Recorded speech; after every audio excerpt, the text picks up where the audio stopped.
Mga celebrities at personalidad na nag-react sa boycott at no-show ng majority bloc sa Senado. Karen Davila, isa ang broadcast journalist na si Karen Davila, na matapang na nagpapahayag ng kanyang saloobin sa mga nangyayari sa ating gobyerno.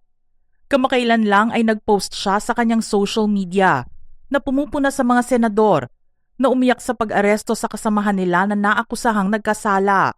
Aniya, senators were seen crying yesterday as a colleague was being arrested for plunder. This is in no way an indictment of the accused senator, but I would like to remind our lawmakers. Iyakan nyo ang ninanakawang Pilipino. Iyakan nyo ang binabaha dahil sa nakawan sa flood control. Iyakan nyo ang gutom nating mga kababayan. Get out of your bubble, please. Sumunod naman dito ay nabasa ang kanyang reaksyon sa hindi pagsipot ng majority bloc sa sesyon upang gawin ang kanilang trabaho. Ayon sa kanyang post, absolute disrespect for the Filipino people. What entitlement? Mag-boycott tayo. Huwag magtrabaho. Hayaan natin ang mga nakabingbing panukala. Mga senador, binabayaran kayo ng taong bayan. Pambabastos ito sa Pilipino. Bianca Gonzalez. Ni-repost naman ng TV host na si Bianca Gonzalez ang mensaheng ipinarating na senador na si Win Gatchalian sa mga tao patungkol sa nangyayaring pag-boycott at no-show ng majority bloc sa plenaryo. Ayon dito, sayang ang ipinapasahod ng taong bayan kung hindi nagagamit ang oras ng Senado para sa trabaho. Humigit kumulang 25 million pesos ang ginagastos kada araw sa operasyon ng Senado para sa kuryente, utilities, pasahod, at iba pang pangangailangan. Kapag walang sesyon, walang batas o resolusyong maipapasa, maaantala rin ang kumpirmasyon ng ating military personnel. DJ Chacha, ang radio DJ at broadcast journalist na si DJ Chacha naman, ay hindi rin natakot sa pagpapahayag ng kanyang saloobin tungkol sa nangyaring no-show ng majority bloc sa plenaryo. Aniya sa post, may plano pa ba kayong magtrabaho? Sawang-sawa na ang tao sa mga drama nyo dyan sa Senado. Tigilan nyo na drama dyan sa Senado. Nakakainggit talaga tong mga mahal nating senador. Sila lang ang trabahador na pwedeng mag-away-away sa trabaho. Hindi papasok ng walang abiso. Pero bayad pa rin ng sweldo, courtesy ng taong bayan. Sana all na lang mga ordinaryong manggagawa. Former Senator Dick Gordon. Nagbigay naman ng kanyang saloobin at mensahe ang dating senador at chairman ng Blue Ribbon Committee na si Dick Gordon patungkol sa mga nangyayaring boycott at no-show ng majority bloc sa kanilang oras ng trabaho. The absence of the majority during yesterday's and today's regular sessions speaks volumes. If Senate proceedings are now being disrupted because of the legal troubles and arrest of Senator Jinggoy Estrada, then personal and political interests have clearly begun taking precedence over the institution itself. Senators have repeatedly assured the public that political differences and personal circumstances would not interfere with their duty to legislate and serve the Filipino people. The events of the past 2 days tell a different story. May iniwan din itong mensahe patungkol naman sa pag-upo bilang Senate President ni Alan Peter Cayetano. This is exactly what I have been warning about since the day Alan Peter Cayetano assumed the Senate presidency. What we are witnessing today is precisely why. Instead of restoring credibility, the Senate has been dragged into controversy after controversy, with political maneuvering taking center stage over legislation and public service. Nagkalat si Cayetano imbis na iayos niya, ginamit niya para manalo siya, at ibinulgar siya ni Bato de la Rosa na siya ang nagpapunta sa kanya para bumoto at siya rin ang gumawa nung pambobola na may barilan sa Senado.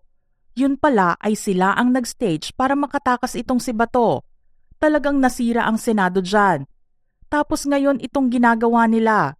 Pipilitin nilang boboto kahit wala doon sa Senado. Ay talagang halatang halata na. Kaya dapat siguro mag-resign na si Alan Peter Cayetano para masalba ang image ng Senado. At dapat ituloy na ang impeachment. John Arcilla. Hindi naman natatakot ang veteranong award-winning actor na ilabas ang kanyang saloobin sa publiko at magpahayag ng pagkadismaya sa nangyayari sa ating gobyerno. Inirepost ni John ang art card ng Inquirer na nagpapakita ng mensahe ni Karen Davila. Napasabi na lang ito ng "this" na nagpapahayag ng kanyang pagsang-ayon sa inilabas na reaksyon ng broadcast journalist sa mga kaganapan sa Senado. Hindi naman lingid sa kaalaman ng publiko na very open siya at vocal advocate para sa government accountability, transparency at citizen participation. Noel Ferrer, ang talent manager, multimedia practitioner, film producer at broadcaster, ay may mensaheng ipinost sa kanyang social media na reaksyon niya sa nangyayari sa Senado. Aniya, matitiis pa ba natin ang ganitong klaseng Senado? And so, ano na ang pwedeng gawin sa mga pasweldo natin? And again, no show, nakakahiya na ang drama-rama sa Senado sa ilalim ng pamumuno mo. Sorry, Philippines, your Senate majority would rather protect a single arrested ally and keep themselves in power than work for millions of citizens. You are not their priority. You never were, and they just proved it again. Hanggang saan? Kailan natin kakayanin ang ganitong bastusan at pakapalan? Slamming podiums, shouting at reporters, skipping sessions, creating drama, playing the victim. You can do these things in your own time, Alan. Resign. The Filipinos deserve better. Ang panghuling post ay mula sa isang art card na nagsasabing, "The Filipino people deserve a Senate focused on legislation, oversight and public service, not a spectacle, disruption, and political self-preservation." Arnold Clavio. Naglabas din ng kanyang saloobin ang broadcast journalist na si Arnold Egan Clavio na may kinalaman sa hindi pagsipot at pagpasok ng majority block sa plenaryo noong mga nagdaang araw. Aniya, singilin natin ang mga senador sa mayorya na hindi pa rin papasok ngayong araw. Kung ayaw magtrabaho, wag na nating iboto sa 2028. Ganoon kasimple. Ibigay natin ang mandato sa mga totoong nais maglingkod sa bansa. Nasa 25 million pesos bawat araw ang ginugugol ng Senado na naaksaya lang sa hindi pagpasok ng majority senators. Parusahan ang mga tamad. Dagdag pa niya, ang dami pang satsat. Ang hindi mo pagdalo sa sesyon ng Senado, damay ang 10 iba pang senador, ay para mangunyapit ka sa pwesto. Mas inuna ang posisyon kaysa ang trabaho. Trabaho mo na pumasok sa sesyon at asikasuhin ang mga panukalang batas. May pang-aabuso na sa kapangyarihan at nalilihis na sa totoong tungkulin.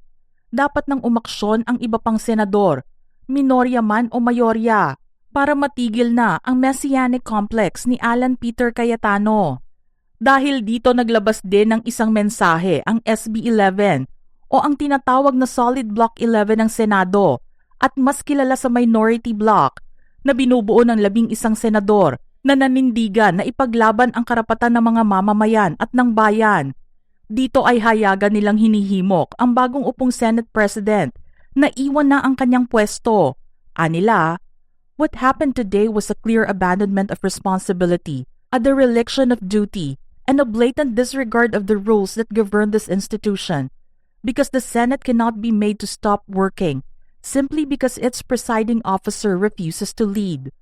Under Rule 14, Section 41 of the Rules of the Senate President may postpone the holding of the session after consultation with the majority leader and the minority leader. That rule was violated. This is not merely a procedural lapse. It is a direct violation of the rules of the Senate and a serious disrespect for the institution and the Filipino people. Senate President Alan Peter Cayetano should resign as he has shown that he cannot function as the leader of the Senate anymore.